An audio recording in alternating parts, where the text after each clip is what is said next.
Olá pessoal, sou o Zizo do canal Lado B do Autismo e hoje eu queria voltar num velho assunto com vocês, as curas milagrosas para o autismo. Autismo não tem cura, você nasce autista e você morre autista.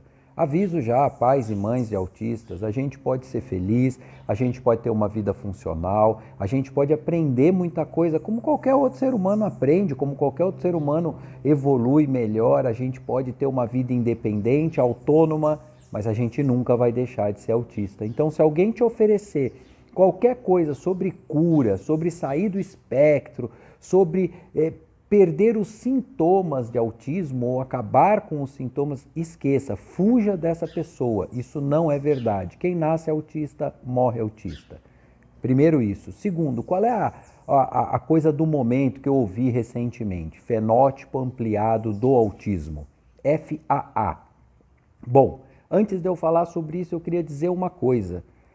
Truque de todo charlatão. Pegar uma coisa que é verdade, pegar uma coisa que existe e aí deturpar para vender uma cura.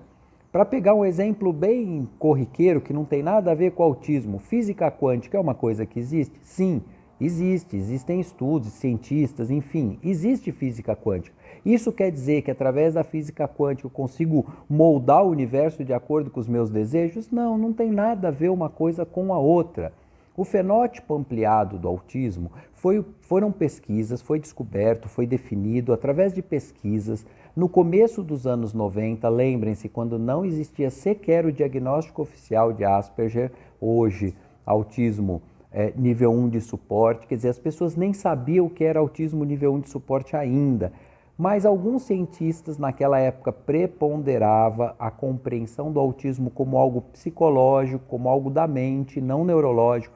Alguns cientistas começaram a observar e fazer pesquisas olhando que o entorno da pessoa autista, os parentes em primeiro grau, irmãos, pais, avós às vezes, essas pessoas tinham traços de autismo, mas não tinham aquilo que naquele momento poderia ser definido como autismo, como pertencente ao espectro. Aquela pessoa não tinha um grau de comprometimento que levasse aos critérios diagnósticos a ponto de dizer essa pessoa é autista. Para que essa pesquisa serviu? Para que o fenótipo ampliado de autismo existiu? Fenótipo é tudo aquilo que é característico comportamental, que não é do gene. Isso levou esses cientistas a intuir que o autismo não era uma questão psicológica, mas sim uma questão genética, mas sim uma questão da natureza, da formação daquele ser humano, não psicologicamente, fisicamente. Foi aí que a pesquisa começou a caminhar e hoje a gente tem essa consciência clara, 30 anos depois, de que o autismo tem sim um componente genético muito forte, muito importante, significativo. Então, tudo isso veio a partir dessas pesquisas lá nos anos 90 que definiram ou, enfim, falaram do fenótipo ampliado de autismo. Bom, aí aparece um cara fazendo um vídeo, já coloca lá doutor não sei das quantas.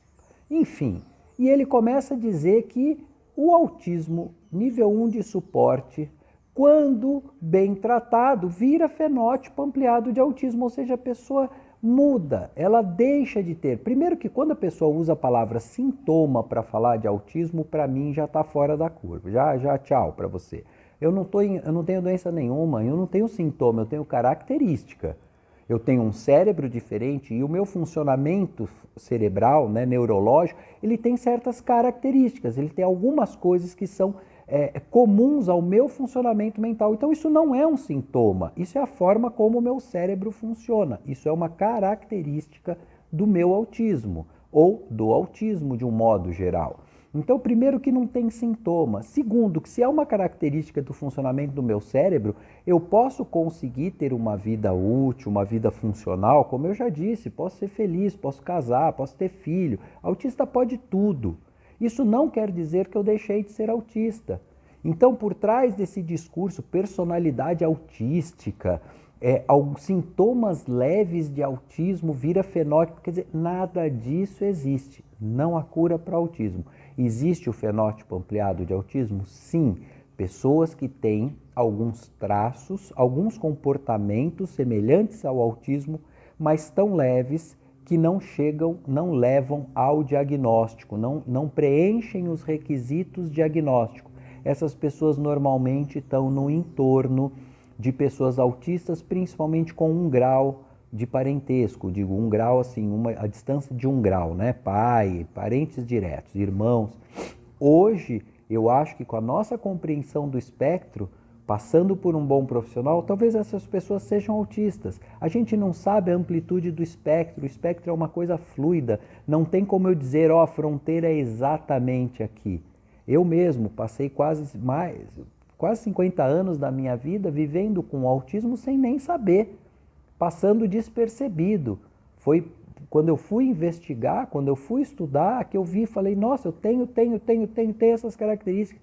E mesmo depois de ter essa hipótese diagnóstica, eu continuei descobrindo características que eu sequer percebia que eu tinha. Por quê? Porque as pessoas estavam tão acostumadas, eu comigo mesmo e as pessoas do meu entorno, que aquilo passava a ser uma característica minha ecolalia, por exemplo, alguns instintos que eu tenho, passavam despercebidos como características do autismo, porque a gente não sabia que aquilo era autismo. Então, cuidado, não existe cura para o autismo. Existe sim vida feliz, a gente pode ser muito feliz, muito funcional, a gente pode aprender muita coisa, existem vários caminhos, mas curar, ninguém cura.